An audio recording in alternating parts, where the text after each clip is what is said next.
തിരക്കേറിയ പ്രചാരണത്തിനിടയിൽ Jose K Mani sir നമ്മുടെ കൂടെ കയറുകയാണ്. സാർ വളരെ ചുരുങ്ങിയ സമയം സ്വന്തം പാലായിലേക്ക് വീണ്ടും എത്തുകയാണ്. എങ്ങനെയുണ്ട് പ്രതീക്ഷകൾ? പാലായിൽ എപ്പോഴും ഇവിടെ ഉണ്ട്. പാലായിലായിരുന്നു ഞാൻ നേരത്തെയും.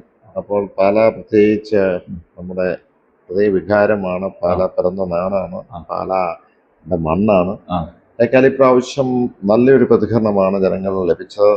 ആദ്യമേ LDFന്റെ ആയിട്ട് വികസന മുന്നേറ്റ ജാഥ നടത്തിയിരുന്നു. നമ്മുടെ ഈ മധ്യമേഖലയിൽ ക്യാപ്റ്റനായിട്ട് തന്നെ എല്ലാ പ്രദേശത്തും നല്ല പ്രതികരണമായിരുന്നു. പ്രതീക്ഷിക്കാത്ത UDF പ്രതിദാനം ചെയ്യുന്ന പ്രദേശത്ത് പോലും നല്ല പ്രതികരണമായിരുന്നു. പാലായി നന്നായിരുന്നു. അതിനുശേഷം ഇപ്പോൾ ഈ തെരഞ്ഞെടുപ്പ് പ്രഖ്യാപിച്ചതിന് ശേഷം വീണ്ടും മണ്ഡലം തലത്തിലുള്ള വികസന മുന്നേറ്റ ജാഥ നടത്തി, വാർഡ് തലത്തിൽ നടത്തി. നല്ലൊരു പ്രതികരണമാണ്. ഞാൻ ഏപ്രിൽ 9-ാം തീയതിയാണ് തെരഞ്ഞെടുപ്പ്. ആ തെരഞ്ഞെടുപ്പിൻ്റെ ഒരു പ്രത്യേകത, ഏപ്രിൽ 9-ാം തീയതി ആയിരുന്നു മാണി സാറ് പാലാ വിട്ടുപോയത്. എന്ന് പറഞ്ഞാൽ മാണി സാറ് മരണമടഞ്ഞത്, അച്ചാച്ചൻ മരണമടഞ്ഞത്. അതുകൊണ്ട് ആ ഒരു വികാരം കൂടെ ഒക്കെ എൻ്റെ മനസ്സിലുണ്ട്. ഓക്കെ, ഈ എന്തുമാത്രം ഇമ്പോർട്ടൻ്റ് ആണ് കേരള രാഷ്ട്രീയത്തിൽ മാണി വിഭാഗം എന്നുള്ളതിൻ്റെ ഏറ്റവും വലിയ തെളിവായിരുന്നു കഴിഞ്ഞ ദിവസം ഉണ്ടായ ആ ഒരു റൂമറുകൾ. പാർട്ടി വിട്ടു പോകുന്നു. കേരള രാഷ്ട്രീയം സത്യത്തിൽ ശരിക്കും കുലുങ്ങിയിട്ടുണ്ടായിരുന്നു. അപ്പോൾ കേരള കോൺഗ്രസ് മാണി വിഭാഗം കേരള രാഷ്ട്രീയത്തിൽ, മധ്യ കേരളത്തിൽ എത്രമാത്രം ഇമ്പോർട്ടൻ്റ് ആയിട്ടുള്ള ഒരു ഇൻഫ്ലുവൻസിങ് ഫാക്ടറാണെന്നുള്ളത് നമ്മൾ മനസ്സിലാക്കി. താങ്കൾ ഈ അടുത്തടുത്ത് മൂവാറ്റുപുഴയിലൊക്കെ നടത്തിയ പ്രസംഗം വളരെ ഇതായിരുന്നു, ചർച്ചാ വിഷയമായിരുന്നു. കണക്കുകളെല്ലാം നിർത്തി സംസ്ഥാന സർക്കാരിൻ്റെ വികസനങ്ങൾ എണ്ണി പറയുന്നു. എത്ര വീടുകൾ കൊടുത്തു എന്നുള്ള കണക്കുകൾ ഇപ്പോഴും മൂവാറ്റുപുഴയിലൂടെ ഞങ്ങളെ പ്രതിനിധികൾ ചർച്ച ചെയ്യും.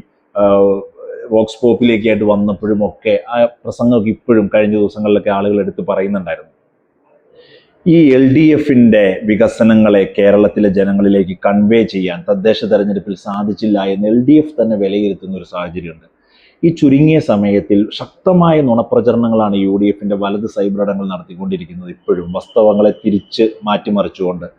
സാധ്യമാണോ സാർ ഇത് ജനങ്ങളിലേക്ക് കൺവേ ചെയ്യപ്പെടാൻ സാധിച്ചിട്ടുണ്ടോ ഈ ജാഥകളും ഈ പ്രചരണങ്ങളും ഒക്കെ? നമ്മൾ ഒത്തിരി വികസന പദ്ധതികൾ നമ്മൾ നടത്തിയിട്ടുണ്ട്. കണ്ടിന്യൂ. വളരെയധികം വികസന പ്രവർത്തനങ്ങൾ, എണ്ണിയാ തീരാത്ത വികസന പ്രവർത്തനം നടത്തിയിട്ടുണ്ട്. വലുതും ചെറുതുമായ വികസന പ്രവർത്തനങ്ങൾ നടത്തിയിട്ടുണ്ട്. ക്ഷേമ പദ്ധതികൾ നടത്തിയിട്ടുണ്ട്. അപ്പോൾ പലപ്പോഴും സർക്കാരിന് ഓരോ പദ്ധതിയും ജനങ്ങളിൽ ആഴത്തിൽ കൊണ്ട് എത്തിക്കാൻ ചിലപ്പോൾ പറ്റിയെന്ന് വരില്ല.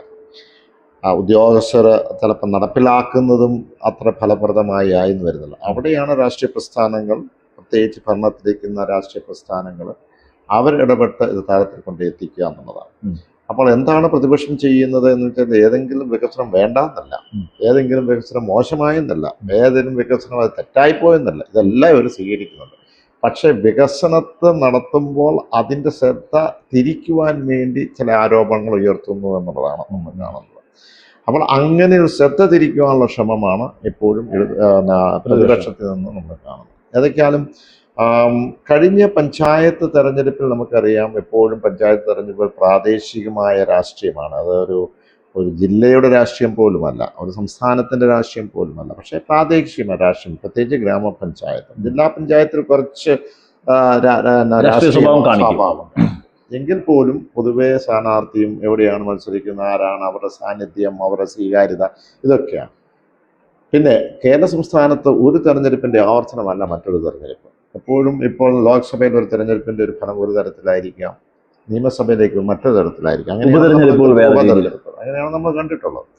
അപ്പോൾ ഇവിടെ നമ്മൾ കാണുന്നത് ഈ പഞ്ചായത്ത് തെരഞ്ഞെടുപ്പിൻ്റെ ഒരു പ്രതികരണമായിരിക്കില്ല നിയമസഭാ തെരഞ്ഞെടുപ്പ്. പഞ്ചായത്ത് തെരഞ്ഞെടുപ്പിൽ തീരെ മോശമല്ലായിരുന്നു. നമ്മുടെ അടുത്ത് കണക്കുകളെടുത്ത് നോക്കിയാൽ ഒരുപക്ഷെ നമ്മൾ കുറച്ച് മറ്റ് UDFനേക്കാൾ ചില കണക്കുകൾ എടുത്ത് നോക്കുമ്പോൾ മുന്നിൽ തന്നെയാണ്. പക്ഷെ അത് പോരായിരുന്നു. അതുപോലെ ഇത്രയും വികസനം നടത്തുമ്പോൾ അതിനപ്പുറത്തേക്ക് ചെന്ന്, അപ്പോൾ കഴിഞ്ഞ ഒരു 1-2 മാസക്കാലം കൂടെ നമ്മുടെ മുന്നേറ്റ ജാഥയും അതിനുശേഷം നടത്തിയ ചില പ്രാദേശികമായി നടത്തിയ പദ്ധതികളും അല്ലെങ്കിൽ രാഷ്ട്രീയ പരിപാടികളും ഒരു തരത്തിൽ പറഞ്ഞാൽ അത് ജനങ്ങൾ കൊണ്ട് എത്തിക്കുവാൻ കഴിഞ്ഞു. നേരത്തെ ഉണ്ടായിരുന്ന നരേറ്റീവിൽ നിന്ന് മാറി അത് 3ാം തുടർഭരണത്തിലേക്ക് ചെന്നെത്തും എന്ന് വരെ എത്തിയിട്ടുണ്ട്.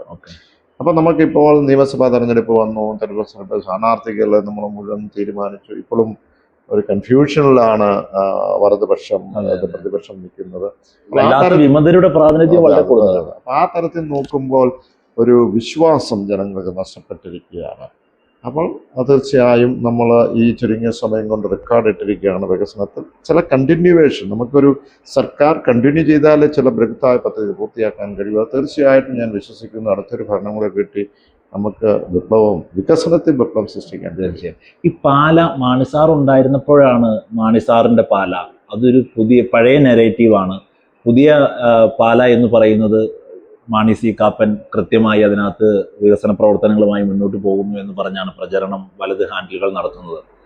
മാണിസാറിന്റെ പാല അകലെയാണോ? നമുക്ക് വളരെ പെട്ടെന്ന് ജനങ്ങളിലേക്കൊക്കെ എത്തിച്ച് തിരിച്ചുവരവ് സാധ്യമായിട്ടുണ്ടോ സാറിന്റെ ഒരു പ്രവർത്തനങ്ങൾ വെച്ച് നോക്കുമ്പോൾ? അല്ല, ഇപ്പം ഞാൻ സൂചിപ്പിച്ചതുപോലെ ഏപ്രിൽ 9 2019 മാണി സാറ് വേർപെട്ടു പോയി, അല്ലെങ്കിൽ അന്തരിച്ചു. തീർച്ചയായും അന്ന് തന്നെ വന്നിരിക്കുന്ന ടൈറ്റിൽ നിങ്ങളെടുത്ത് നോക്കിയാൽ, നിങ്ങൾ തിരിച്ച് നമ്മുടെ പ്രമുഖ ചാനൽ എടുത്ത് നോക്കിയാൽ ടൈറ്റിൽ തന്നെ മിക്കവാറും വന്ന ചാനലുകളിൽ വന്നത് പാല അനാഥമായി, KM മാണി അന്തരിച്ചു അല്ലെങ്കിൽ വിട പറഞ്ഞു എന്നാണ്.